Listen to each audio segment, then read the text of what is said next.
Hey there, Grumpy Old Fart here. I'm doing a historical haunting video on Pennhurst Asylum.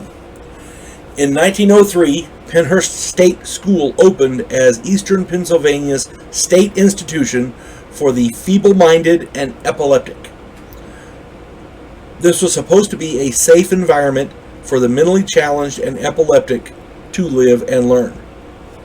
Not so much. Very soon, overcrowding, understaffing, and lack of funding caused the facility to fall into disrepair, and it caused poor living conditions. The residents were abused. They were, oh my God, abused. They were mistreated on a horrific scale. As a matter of fact, in 1968, a documentary series titled Suffer the Little Children showed the horrors of the facility. Dr. Fear, that's his real name, Fear. A doctor named Fear. F-E-A-R, Fear. Anyway, that was his real name.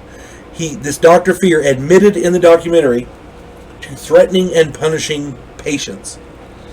This son of a bitch admitted to injecting one patient with the most painful injection that would not cause damage. This guy liked inflicting pain, and he became a doctor at a mental institution. That's a recipe for disaster right there.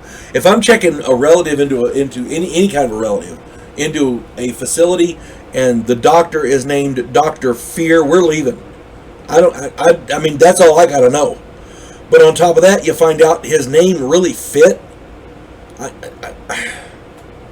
The documentary showed that the money situation was really bad.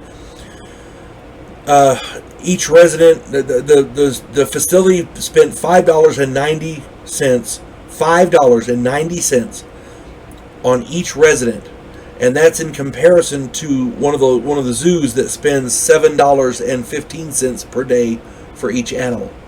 So these people had less funding than the zoo had for their animals.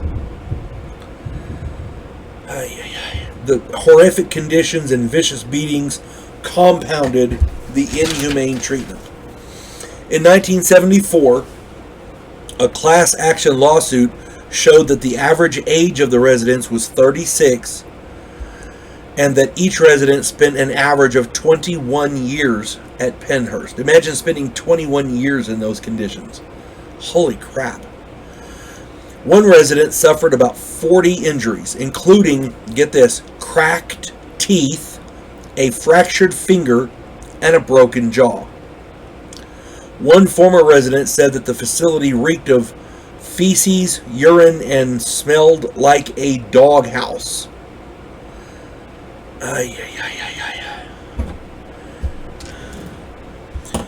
The Supreme Court issued a statement. Quote, conditions at Pennhurst are not only dangerous, with the residents often physically abused or drugged by staff members. Indeed, the court found that the physical, intellectual, and emotional skills of some residents have deteriorated at Pennhurst. Remember, this was supposed to be a safe environment for the mentally challenged and epileptic to live and learn, and the Supreme Court said that they were actually deteriorating. That's not good. I don't care who you are. That's not good. Pennhurst was officially, finally, and mercifully shut down in 1987. Since then, literally hundreds of apparitions and paranormal events have been reported, especially in the underground tunnels and in the art room. Why any type of a facility like that had underground tunnels is beyond me. Unless it's in a really cold area and you need a way to transport people between buildings that's warm. You know, maybe I don't know. That's crazy.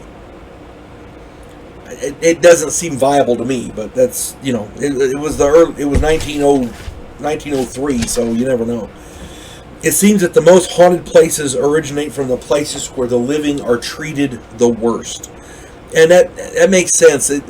As I understand it, most hauntings are based in an emotional state, so emotional trauma causes people if there are such things as hauntings, causes these hauntings to happen in specific places. Essentially, man's inhumanity to man seems to create these places. And if that's the case, Pennhurst Asylum is a ripe candidate. If anybody else has any more information or knows anything else about this, please put it in the comments. I'm sure everybody would love to read it. The people who ran Pennhurst, especially that Dr. Fear, need to be in prison. That's all I'm saying. I know it's old and he's probably dead by now, but